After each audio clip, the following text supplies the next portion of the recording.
As usual, I want to thank everyone for posting their questions. Speaking of questions, I've received several that had been already asked, and I'm not going to put viewers through listening to repeated questions. Before I forget, I want to thank and welcome all the new subscribers. And don't forget to hit the like button if you enjoyed this video. Okay, let's begin. What does it mean to be a genuine tough guy? And the person who asked this said he's never been in the street. The answer I'll give comes from what I was taught by my friend Johnny Santori, who is definitely a tough guy. A bona fide tough guy never has to brag about what they've done. When you know what you're capable of, there's no need to talk about it. When doing prison time, is it a good idea to keep your release date to yourself? A lot of guys who are about to be released do keep that date a secret. They're worried about somebody who's either jealous or spiteful who may jeopardize them. I personally told everybody when I was leaving, and I never had an issue. Could you give us an idea of what it was like after being sentenced to many years in prison? What's going through your head? And what is it like the last week before you get out? Being convicted is not an easy thing to go through, but at the point of sentencing, you usually know what your sentence is going to be. When I received my sentence in 1990, I naturally thought about not being able to see my family and how life as I knew it was over. The last week I spent in prison before being released, my time dragged. Your thoughts are on the street, what you're going to do, who you're going to go see, where you're going to go, and what you first want to eat. But I was excited for my kids to see me outside of the prison. It's a feeling that only people who's gone through it can understand. If you have a beef with another member of a crew, and your captain sits down with the captain of that crew, but you know the other captain will run circles around your captain, can you try to go to the sit down, or would you just have to leave it alone?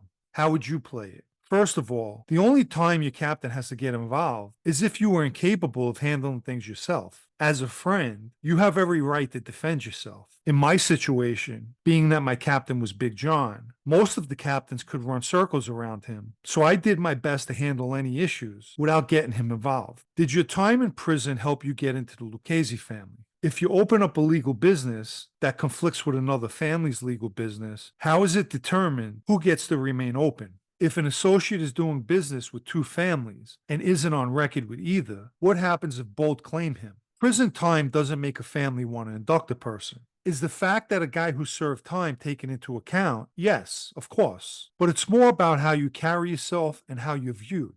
As far as legitimate businesses, any conflicting beef will most likely depend on what business was operating first. Another important factor will be who's involved in the sit-down. And a person who's not on record with anyone is not considered an associate. Nonetheless, there's been a lot of guys with dual allegiances to different families. And eventually somebody's going to claim that guy. And depending on who has the strongest argument, he'll be put on record with whoever that is. Why is Anthony Camello still alive? First, thank God he's still alive. Coincidentally, I just posted a new blog about him, and I'll add that link in the description down below. From day one, Anthony Camello was placed in protective custody, and presently, he's in a mental health facility. I guess that's the answer. You've mentioned in a previous video the influence Niccolo Machiavelli had on guys in the life and the way they conduct themselves. How important would you say Machiavellianism is in winning a sit-down or simply just navigating life?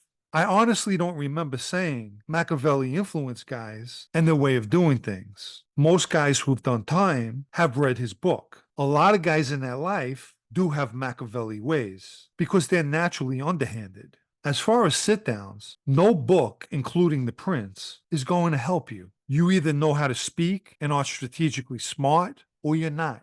Why do you think Bonanno wasn't killed? Because of the allegations of wanting to kill 3 to 5 bosses. Was Bonanno too strong in power? Why do you think no one did anything when he published his book? In the early 60s, Joe Bonanno was involved in a plot to take out 3 or 4 commission members. However, Joe Colombo exposed that plot and received Bonanno's co-conspirator, Joseph Magliocco's family as a reward. Magliocco stood and faced the commission while Bonanno fled to Canada. In turn, the commission took Magliocco down and gave him a fine, but spared his life. Once Bonanno returned to the United States, he pulled his kidnapping scam, which brought intense media coverage. And I believe that's why he wasn't killed. His murder would cast the mob in the spotlight, which they definitely didn't want. And I think the same can be said after he published his book. He was in the public eye, and killing him would bring too much heat.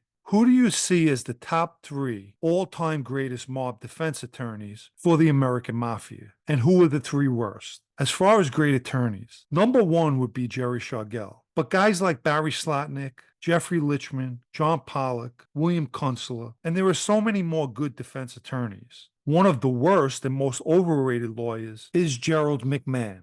Next in line is Matthew Murray and Anthony DiPietro, all incompetent lawyers who want to be media stars. If you had to join a crime family other than Lucchese, which would it be? If you could be boss of a family, who would be your underboss and consigliere? And what were the top three rackets during your time? Look, I'm a former member of the Lucchese family, and that's where it ends. I don't fantasize about other families. Obviously, I was never a boss, but if I was, it would be at that time that I would consider the rest of my administration. Again, I live in reality, not fantasy. And I don't think about things like that. As for top rackets during my time, they would be bookmaking, loan sharking, and extortion, the usual. What advice would you give to anyone in that life that wants out? Oh boy.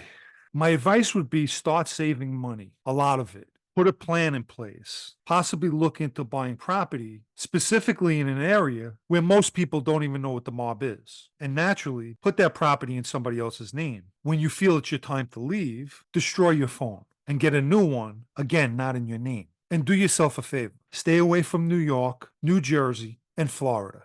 Any plans on writing a book in the future? I'll say this. The answer is yes, and more than one.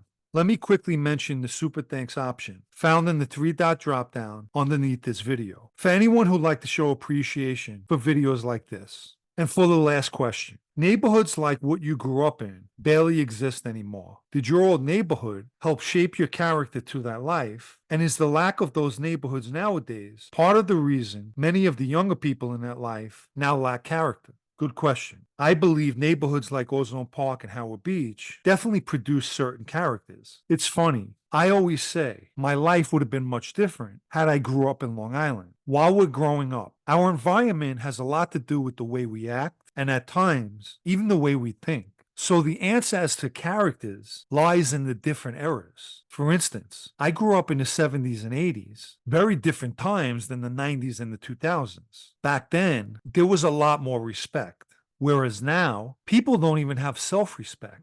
So it's not only about the newer guys who are part of the mob. Our whole nation, our youth, is replete with people completely lacking character. I want to thank all of you for watching and enjoy the rest of your weekend and the Super Bowl.